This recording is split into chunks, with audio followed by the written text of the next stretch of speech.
Hi అండి అందరికి 1 year store చేసుకునేటట్టు వడియాలు అయితే పెట్టుకున్నారా? నేనైతే ఉప్మా రవ్వ వడియాలు అయితే పెట్టాను. చిన్న చిన్న టిప్స్ ఫాలో అవుతూ వడియాలు పెడితే చాలా బాగా వస్తుంది, విరిగిపోకుండా. సమ్మర్ ఎలానో వచ్చేసింది కదా, వడియాలు పెట్టుకోవాలంటే ఇప్పుడే. నేనైతే ఈ ఇయర్ చాలా రకాల వడియాలు పెట్టాలని ఫిక్స్ అయ్యాను.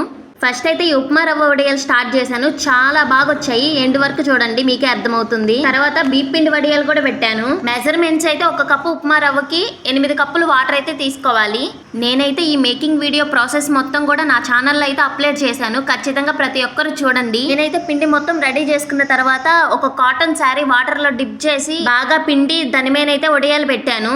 అయితే తీయడం మాత్రం కొంచెం కష్టంగా ఉంటుంది. ప్లాస్టిక్ పేపర్ మీద అయితే చాలా ఈజీగా వచ్చుద్ది. ఆ కాటన్ శారీ వెనకాల వాటర్ చల్లుకుంటూ అయితే తీయాలి. చూడండి, పెట్టింది ఫస్ట్ టైం అయినా కూడా చాలా బాగా వచ్చాయి. ఒక్క అప్పడం వేయంగానే చాలా బాగా వంగింది. ఫస్ట్ టైం చాలా హ్యాపీగా ఉంది. నేను చేసిన ఈ వంటకి మీరు నాకు ఎన్ని మార్క్స్ ఇస్తారో కామెంట్ సెక్షన్ లో ఇచ్చేయండి. అలానే వెళ్తూ ఒక చిన్న లైక్ ఇచ్చి నా ఛానల్ ని సబ్స్క్రైబ్ చేసుకోండి అబ్బా.